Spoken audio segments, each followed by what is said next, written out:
ఇకపోతే నిన్న కూటమికి సంబంధించిన అంటే ఒక 2 రోజుల క్రిందట కూటమికి సంబంధించిన అభ్యర్థులను ప్రకటించడం జరిగింది. కూటమిలో భాగంగా జనసేన పార్టీకి ఒక 24 స్థానాలు కేటాయించడం జరిగింది. దీని మీద అపోజ్ చేసేటువంటి వ్యక్తులు చేసేటువంటి ప్రధాన విమర్శ ఏంటంటే కుక్కకు ఒక 4 బిస్కెట్లు వేయడం జరుగుతుంది, కుక్కకు ఒక 4 బిస్కెట్లు, జనసేనకు ఒక 24. నెగిటివ్ అలా మాట్లాడకూడదండి, మరి అలా మాట్లాడకూడదు. కుక్కకు 4, జనసేనకి 24 అది కరెక్ట్ కాదు అనే కామెంట్ పైన మీ అభిప్రాయం? రాంగ్, అలా మాట్లాడకూడదు. లైన్స్ రాంగ్ అనమాట. సో 24 ఎందుకు ఇచ్చారు? ఎందుకంటే పవన్ కళ్యాణ్ గారు అంటే జనాల్లో ఒక ఇది ఉంది, ఫ్యాన్స్ అవన్నీ. సో ఎవరికైనా కొంచెం హర్టింగ్ అనిపించింది. సో చాలామంది చాలా మీటింగ్స్లో సీఎం అని అరిచారు. సో వాళ్ళలో ఒక ఆవేదన అనేది ఉంటుంది అంతే. పవన్ కళ్యాణ్ ఫ్యాన్ నూరి గారు? నేను ఎవరు ఫ్యాన్ కాదబ్బా. పవన్ కళ్యాణ్ గారు నటన అంటే ఇష్టం ఉండదా? చూస్తాను, నేను ఆ మూవీ చూసే వరకు I will enjoy that movie, that actress, everything. తర్వాత అంతే, నేను ఎక్కువ ఆలోచించాను. పర్టికులర్గా పవన్ కళ్యాణ్ గారి అభిమానం, పవన్ కళ్యాణ్, చిరంజీవి, మహేష్ బాబు ఇలాంటివి నేను పడి ఏమన్నా చూసామా అంతే. తెలుగు యాక్టర్స్ ఎవరు నచ్చినట్లు లేరా? నాకు హిందీ యాక్టర్స్ కూడా ఏ ఖాన్ కూడా నచ్చాడు, ఏ షారుఖ్ ఖాన్. ఆ మూవీ చూసే వరకు ఐ విల్ లైక్ దెమ్. ఆ మూవీ చూసే వరకు నా చంద్రముఖిలా ఇన్వాల్వ్ అయిపోయి ఆ మూవీ మీద కమ్యూనిటీ దాడి ఎంత పెద్ద ఎత్తున జరిగిందో నాకు అర్థం అవుతా ఉంది. నేను తెలుగు ఎక్కడ యాక్టర్స్ మాట్లాడతా, మీరు బాలీవుడ్ యాక్టర్స్ మీ ఖాన్ దగ్గరికి వెళ్తా ఉన్నారు. నేను చెప్పేస్తున్నా ముందే, మళ్ళీ నెక్స్ట్ కామెంట్ లో అదే ఉంటుంది తెలుసా, అందుకే ముందే క్లారిటీ. హిందూ యాక్టర్లు ఎందుకు నచ్చారు, ముస్లిం యాక్టర్లు అయితే నచ్చారంటారా? అలాగే ఉంటాయి కామెంట్స్. హిందూ ముస్లిం ఏ యాక్టర్ నచ్చారంటారు? యాక్టర్స్ నచ్చరని కాదు, వాళ్ళ వరకు ఆ మూవీ వరకు వాళ్ళు చేసిన యాక్టింగ్ ఎంజాయ్ చేస్తారు ఎనఫ్. అంతే, వాళ్ళకి అభిమానంగా మారడం ఎందుకు మారాలి? నేను వాళ్ళు యాక్టింగ్ చేశారు కెమెరా ముందు, మీరు చేస్తారు, నేను చేస్తాను, దాంట్లో ఏముంది పెద్ద విషయం. నేను మీ అంత చేయలేనండి. ఓహో, నేనేదో షార్ట్ ఫిల్మ్స్ లో అప్పుడు చేశానులేండి అబ్బా. అది నేను, మీరు నన్ను కూడా మీతో పాటు అంటా ఉన్నారు, నేను మీ అంతా చేయలేనండి. సరే, ఇకపోతే 24 సీట్లు ఏదైతే ఉందో నాకు తెలిసి కొంచెం ఓపెన్గా మాట్లాడదాం. మళ్ళీ ఒకసారి గుండె మీద చేసుకొని చెప్పాలి. మీరు పవన్ కళ్యాణ్ గారి పార్టీ నుంచి టికెట్ ఆశించిందా లేదా? కడప నుంచి పోటీ చేద్దామని నూరి? కడప నుంచి నేను పోటీ ప్రామిస్గా నేను పోటీ చేయాలని ఎప్పుడు ఇది చెప్పలేదు. సీట్ వస్తే నేను చేస్తానన్నాను, ఇదే అన్నా. నాకు సీట్ ఇవ్వండి అని కూడా నేను ఎప్పుడు అడగలేదు. ఒక్క నిమిషం ఇట్లా పెట్టుకొని, పవన్ కళ్యాణ్ గారి పార్టీ నుంచి కడప నుంచి టికెట్ ఆశించలేదా? జనసేన ఒకవేళ కూటమితో? నేను ఓపెన్ గా చెప్పా ఇక్కడ ఇంటర్వ్యూలో కూడా, ఒకవేళ డబ్బులు లేని పాలిటిక్స్ ఉంటేనే అది నాకు జనసేన కనిపిస్తుంది, డబ్బులు లేకుండా కనిపించే అలాంటి దాంట్లో నేను వెళ్తాను, సీట్ ఇస్తే తీసుకుంటా. ఇవే లైన్స్ చెప్పున్నాను నేను. I'm repeating that only. నేనేమి సీట్ ఇచ్చేయండి ఇలాంటి ఏం నేను ఇది చేయలేదు. డబ్బులు లేకుండా పాలిటిక్స్ అని కూడా నేను క్లియర్గా మెన్షన్ చేశాను. అలాంటి పాలిటిక్స్ ఉన్నప్పుడే నేను డబ్బులు లేకుండా పాలిటిక్స్ చేసి చూపిస్తా అని పవన్ కళ్యాణ్ గారు ఇనిషియల్ స్టేజ్లో చెప్పారు.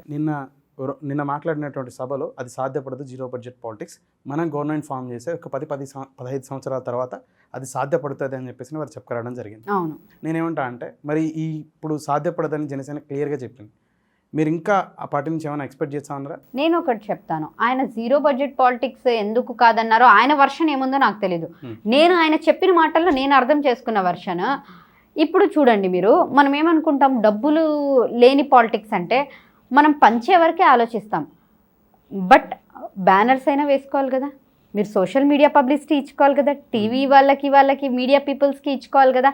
ఇప్పుడు నేను పొద్దున్న నుంచి సాయంత్రం వరకు తిరుగుతున్నాను, జనాలను ఒక 10 మందిని వేసుకుని వాళ్ళకి టీ నీళ్ళైనా ఇప్పించాలో, జ్యూస్, అక్కడైనా నా డబ్బులు ఖర్చు అవుతాయి కదండి. మేబీ దాని గురించి ఆయన ఏమైనా చెప్పుండొచ్చు, డబ్బులు లేకుండా పాలిటిక్స్ జరిగేది ఈ వర్షన్ గురించి ఏమైనా చెప్పుండొచ్చు. సో మనం ఆయన్ని నెగిటివ్గా అలా చూడకూడదు కదా. సరే, మీరు కడపలో బేసిక్గా సర్వ్ చేయడం జరిగింది. కడప జిల్లా నుంచి, ఉమ్మడి కడప జిల్లా నుంచి పోటీ చేయాలనేటువంటి చాలా కుతూహలంతో కూడా ఉన్నారనేటువంటిది ఉంది మా దగ్గర అయితే ఒక ఇన్ఫర్మేషన్. కడప టికెట్ అయితే ఇప్పుడు ఛాన్స్ లేదు, మాధవిరెడ్డి గారికి కూటమి నుంచి అభ్యర్థిగా ప్రకటించడం జరిగింది. కడపలో ఇంకా ఎక్కడైనా అంటే ముస్లిం సామాజిక వర్గం ఎక్కడన్నా ఉన్నటువంటి ప్లేస్లో నారా లోకేష్ గారు కానీ లేకపోతే పవన్ కళ్యాణ్ గారు కానీ పిలిచి మీకు టికెట్ ఇస్తాం పోటీ చేయండి అని చెప్పేసి అంటే సంసిద్ధమా? వాళ్ళు సిద్ధం అంటున్నారు, మీరు సంసిద్ధమా? అమ్మో, నేను సంసిద్ధాలు లేవమ్మా. ఒకటి చెప్తాను, నేను కడప అని ఒక ప్లేస్కే నేను కాదు కదా. నూరి అంటే ఎంటైర్, నూరి అందించిన సేవలు కడపలోనే ఎక్కువ కదా. నేను ఎంటైర్ స్టేట్ కి దగ్గరైనటువంటి సమాజం కడప ప్రజలకే కదా. నేను ఒక కమ్యూనిటీ ఒక ప్లేస్కి సర్వీస్ చేయాలని చెప్పి పాలిటిక్స్లోకి వస్తాను అనట్లేదు, ప్రజలందరికీ సర్వీస్ చేయాలని వస్తానండి. మీరున్నప్పటికీ మిమ్మల్ని ఓన్ చేసుకోవడానికి అంత సామాజిక వర్గం ఉండదు కదా, మీ సామాజిక వర్గం ఎందుకు ఉండదు అంటున్నాను నేను. ఇప్పుడు ఒక మంచి చేసేవాడు వస్తాడంటే ఏ ప్రజలు యాక్సెప్ట్ చేయరండి? నిజంగా యాక్సెప్ట్ చేస్తున్నారంటారా? ఎందుకు యాక్సెప్ట్ చేయరు? వాస్తవానికి దూరంగా ఉన్నట్టుంది నూరి. ఇప్పుడు కుప్పంలో చంద్రబాబు నాయుడు గారు ఉండరు, Hmm. మంగళగిరిలో ఇంతకు ముందు వరకు కూడా లోకేష్ గారు లేరు, Hmm. అసలు ఇప్పుడు హిందూపూర్లో బాలకృష్ణ గారు అనేదే ఉండరు. Hmm. మన జగన్మోహన్ రెడ్డి గారు ఇప్పుడు వెళ్ళి కూర్చుంది వైజాగ్ మన మహల్లో కూర్చుని ఉన్నారు, Hmm. ఇక్కడ లేరు అసలు. Hmm. వీళ్ళు ఇక్కడ పోటీలు చేయట్లేదా? వాళ్ళకి మీకు ఒకటేనా? వాళ్ళు మంచినీళ్ళే తాగుతున్నారు, నేను మంచినీళ్ళే, వాళ్ళకి బ్లడ్ ఉంది నాకు బ్లడ్ ఉంది. వాళ్ళకి రాజకీయ నేపథ్యం ఉన్నటువంటి కుటుంబం ఎంత పెద్ద అదే నేను సామాజిక చెప్తున్నాను, వర్గం, తర్వాత వారసత్వమేనా? సామర్థ్యం పాలిటిక్స్ అంటే డబ్బు, వారసత్వం. వాళ్ళ దగ్గర ఉన్నంత డబ్బు ఇదే ఉంది ఇదే కదా. ప్రజల్లో మారాల్సింది. పాలిటిక్స్ అంటే వారసత్వమేనా అంటున్నాను నేను. వాళ్ళని కంపేర్ చేసుకుంటే నూరి వాళ్ళ పరిస్థితులకు మీ పరిస్థితులకు ఆహా, నేను కంపేర్ దేంట్లో చేసుకుంటున్నాను? ధైర్యంలో చేసుకుంటున్నాను. ఏ పాయింట్స్లో చేసుకోవాలో నేను ఆ పాయింట్స్లో నేను ధైర్యంలో చేసుకుంటున్నాను. నేను డబ్బుల విషయంలో సో మీరు ఇక్కడ క్లియర్ హింట్ ఇస్తున్నారు, డబ్బులతోనే నడుస్తుంది మొత్తం అని చెప్పేసి మీరే చెప్తున్నారు. మీరే అన్నారు, మీరు ఇప్పుడు చెప్తున్నారు వాళ్ళది మీది ఒకటేనా అంటే, వారసత్వం ఉంటేనే నా పాలిటిక్స్, డబ్బులు ఉంటేనే నా పాలిటిక్స్. మరి పాలిటిక్స్ అంటే ఏంటి? అంబేద్కర్ గారు ఇవన్నీ అనుకున్నది దీనికోసమేనా? ఈ రోజులు చూడ్డానికేనా అంటాను నేను. అరే ఒక 50 years 70 ఇన్ని ఇయర్స్కే మన ఇండియా ఇలా అధ్వానంగా తయారైందంటే మళ్ళీ ఎలా వస్తుందో ఇండిపెండెన్స్ అయిన ఒక 100 years 120 years తర్వాత మనం ఎలా చూస్తామో కూడా నాకు అర్థం కావట్లేదు తెలుసా. కానీ నూరి గారు మీరు ఏమంటున్నారంటే ఇప్పుడు వాళ్ళని కంపేర్ చేసుకుంటారు కదా, వాళ్ళదంటే కుటుంబంగా లేకపోతే ఆర్థికంగా చాలా బలోపేతమైనటువంటి వ్యక్తులు.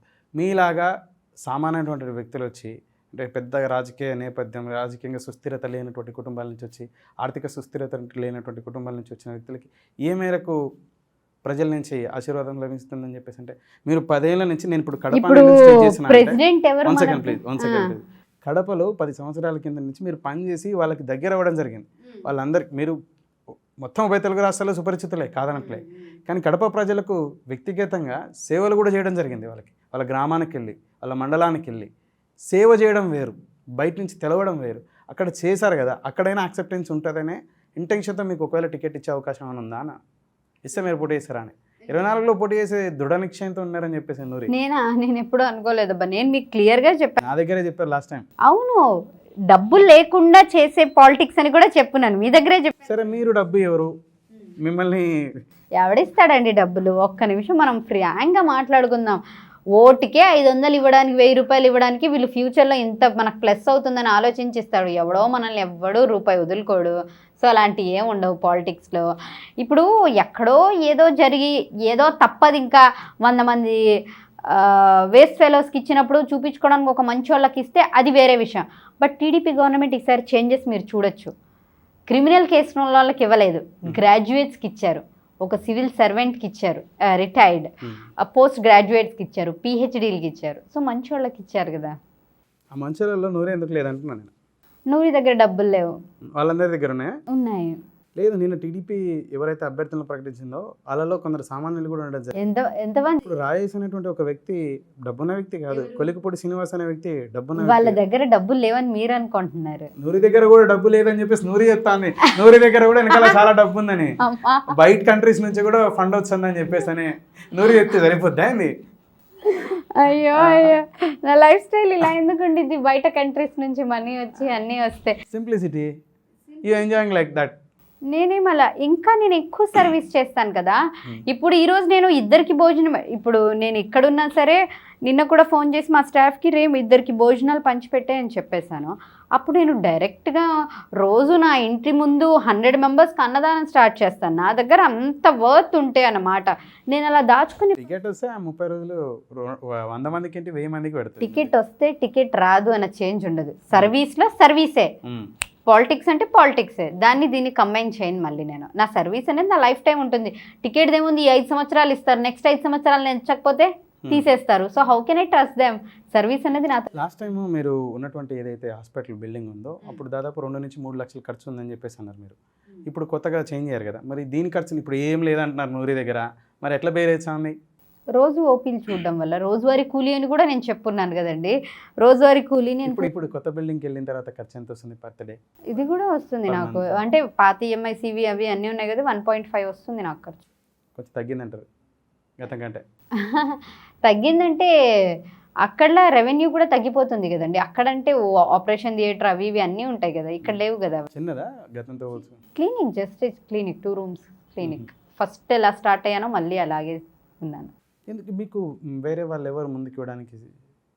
ముందుకు మతలబ్ నేను ఛాన్స్ తీసుకోవాలనుకోలేదు, నేను ఎక్కడ మొదలు పెట్టానో అక్కడికి వెళ్ళిపోవాలనిపించింది, వచ్చేసాను. ఇబ్బంది అనిపించట్లేదా? ఎందుకు ఇబ్బంది? మంచి చేస్తున్నా కూడా మళ్ళీ పరిస్థితులు ఏంటి అని చెప్పేసి బేసిక్గా మీకు చెయ్యి ఇచ్చి ఇంకా సింత మిమ్మల్ని ఇది చేయడానికి సమాజం దోహదపడాలి. అలా కాకోకుండా ఇంకా ఇట్లా ఇట్లా నెత్తిన చేయి పెట్టి ఇట్లా most of the successful peoples లైఫ్లో ఇలాగే ఉంటాయి. రేపు స్టోరీ రాయాలి, బుక్ రాయాలంటే ఈ మాత్రం ఉండాలి కదా, అప్ అండ్ డౌన్స్. నూరి పేరు మీద బుక్ రాయాలంటారు అయితే? ఏమో నేనే రాస్తాను కదా రేపు బుక్స్, రాయొచ్చు కదా. నేను బుక్ నా గురించి రాయాల్సిన అవసరం లేదు. ఒక్క పేపర్ నా గురించి కీర్తి శిఖరాలు హసీనా గారు రాశారు బుక్, లేడీస్ గురించి, ముస్లిం లేడీస్ గురించి, వాట్ దే హ్యావ్ అచీవ్డ్, నా గురించి వచ్చింది. 256 షీ రోజెస్ ఆల్ ఓవర్ వరల్డ్లో 256 famous ladies what I have given impact అని చెప్పేసి దాంట్లో నా పేరు వచ్చింది, 2 బుక్స్లో వచ్చింది. ఇంకేం కావాలి చెప్పండి? ఇప్పుడు 1,50,000 ఓన్లీ ఓపీఎల్ నుంచి ఆ చిన్న క్లినిక్ నుంచి వస్తుంది, బయట నుంచి ఏం సపోర్ట్ దొరకట్లేదా నిజంగా? ఇదేం లేదు, నేను ట్రస్ట్ పెట్టున్నాను, నూర్ చారిటబుల్ ట్రస్ట్ అని చెప్పేసి, దీని నుంచి ఏం రావు. జనాలందరూ బయట, ఇప్పుడు మీరు చెప్పారు కదా బయట నుంచి బాగా ఫండ్స్ వస్తున్నాయని, అలాగే అనుకుంటారు అబ్బాయి పిల్లకి బయట నుంచి వస్తే. అందరూ అనుకునే వరకే ఆగిపోతారు, అరే మనం కూడా ఏమైనా చేద్దామన్న వరకు ఎవరు రారు. మరి ఇబ్బంది అనిపించదు? మీరు అట్లా మాటలు కాకుండా చేతులతో ముందుకెళ్తున్నారు, బట్ మీకు మాత్రం జస్ట్ అప్రిషియేషన్స్ ఇవ్వడం, హాయ్ హలో అని చెప్పేసి నవ్వుకుంటా ఇట్లా టాటాలు బాయ్ బాయ్లు చెప్పుకుంటా ఉంటే అరే ఇది వేరుంది ఎందుకో అని చెప్పేసి. దేవుడికి తెలుసు కదా ఎప్పుడు ఏమి ఇవ్వాలో. Something big is going to happen in my life. అయినా ఇప్పుడు సాటిస్ఫైడ్ లైఫ్గానే ఉంది కదా మనది.